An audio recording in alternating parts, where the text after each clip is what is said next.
Hey, what's going on YouTube? Here today I'd like to show you the difference in between aluminum and stainless steel as far as being able to tell the difference in the two so you can get the most money out of your scrap metal. The difference in price in between the aluminum and the stainless steel is always a pretty good amount, so it is worthwhile learning how to tell the difference and making sure that you're turning all your stainless steel in as stainless steel instead of in your aluminum pile. So at the yard that we go to, the first thing that the gentleman does when I bring in metal is he takes a magnet and goes across it. As long as it does not show up as magnetic, they go on to the next test. And he always takes a file, and he'll take the file and take the angle of the file and just give it a little scrape like that. If the file eats into the metal, it's aluminum. Here's a piece. Here's a corner. It's harder, it's a different sound when you're doing it, and you can tell that's a piece of stainless steel. This one, again, stainless steel. If you go in really hard, you can make a little indent, but on aluminum, like this piece, you can just barely rub on it, and you'll make an indent.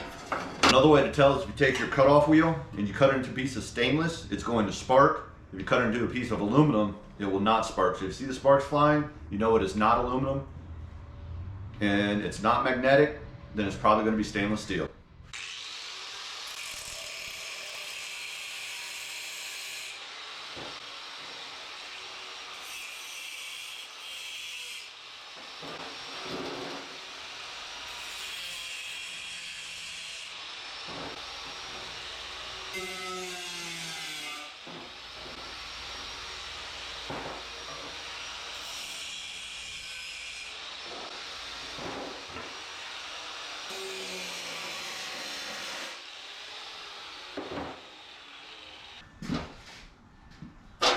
As far as places to find your aluminum and your stainless, pretty much any instance where you do not want it rusting. So a lot of refrigeration, freezers, stuff like that.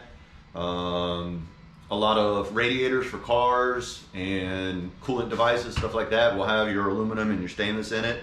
Your drains for your sinks, a lot of these will be stainless.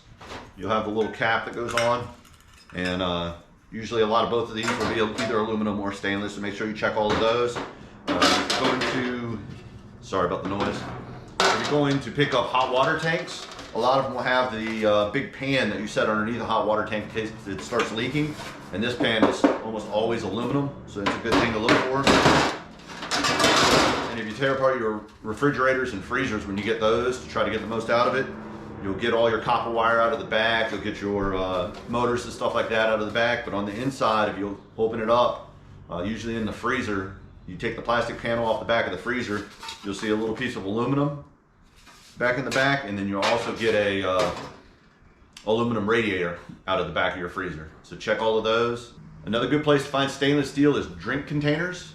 A lot of these containers that they advertise as keeping drinks hot or cold will be made out of stainless steel. So whenever you see these, pick them up, test them, see if they're aluminum or stainless steel, and those are some good money. They have a little weight to them.